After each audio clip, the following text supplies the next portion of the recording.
Hi, I'm Chris with Carnival Cruise Addicts, and this is episode 23 of Yakety-Yak, straight from the yak's mouth. John Heald, Carnival Cruise Line's brand ambassador, posts on his Facebook page for you to ask him questions. We take the funny ones, the interesting ones, and stuff we didn't know, and we post them here for you to enjoy. So here are today's questions. Immersion blenders. Huh?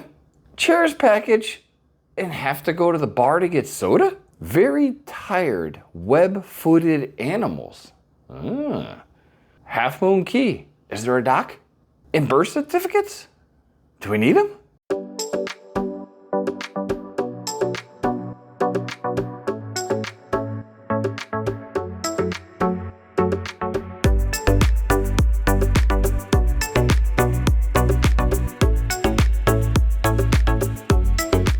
Alright, question one. They said, John, thanks for being the voice of Carnival. And now to their ridiculous question. That's what they said, not me. They want to know if they can bring on an immersion blender onto the cruise because they like making icy, blendy coffee drinks. It wasn't on the list of prohibited items, so they wanted to know, should they carry it on, put it in their luggage, or just leave it home? John said, if it's something you need to plug in, it's not going to be allowed. If it runs on battery or USB rechargeable, you can put it in your carry-on. He did say, though, port security is not Carnival port security, so they may still confiscate it. It is technically a spinning blade thingy, could be a weapon, I don't know. But as long as it's not plugged in, you can most certainly bring it on and make your comfort at home drinks. If they have the chairs package, why do they have to go to the bar to get a soda? Why can't they just use it at the fountain soda machines? Jacinta said, if the ship has a self-soda service station, you can use it there. I, Liz, multiple people have heard differently. So, if you've tried this, and we haven't, on a boat that has the self-service machine and you have the chairs package or drinks on us, let us know. Can you use it at the soda machines? We're not 100% sure, but we've heard otherwise from what they're saying. This one is kind of cute. It's long, we've narrowed it down, and it's still going to be long. A cruiser was on the Havana deck. They saw a very tired, web-footed bird who managed to land on the back of the ship. It was visibly exhausted. They did recommend to the bird that it goes up to the Lido deck to get some food and drink and refresh, but it fell on deaf ears. I thought that was hysterical.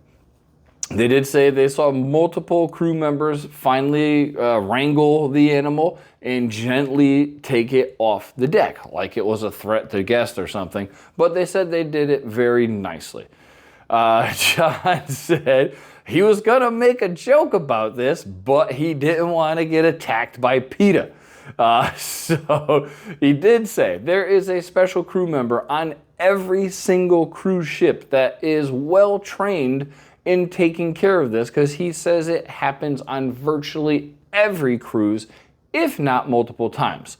But the animal is well taken care of. It is, if it can fly before the end of the cruise, they release it. If not, they are taken care of properly before being released to somebody when they get to a port or dock where they can take care of the animal. So that's an interesting question. I thought that was pretty damn cool.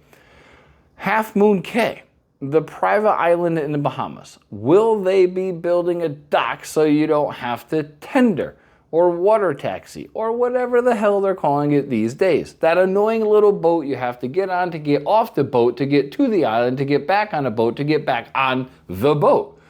Yes, they are actively working on it. Construction should be starting very soon, he said. So that's great news. I love Half Moon Cay, as does Liz Cay, however you want to call it. But the tender is a bit of a pain in the butt, and sometimes it's windy and it's a short ride, but a rocky ride. So a dock is coming. Yay! Last question.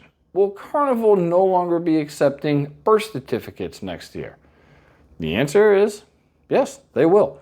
And John asked where they heard this so he can dispel or quash the rumor that this is not happening. So Carnival will absolutely be accepting birth certificates. That said, on a personal note, we say get a passport. They're not that expensive, and it solves all the problems. And in some ports, they have a very different line to get off with a birth certificate and get off with a passport. Normally, you're off way quicker with a passport. So, that was Yakety-Yak episode 23. Thanks for watching, everybody. Have a great evening.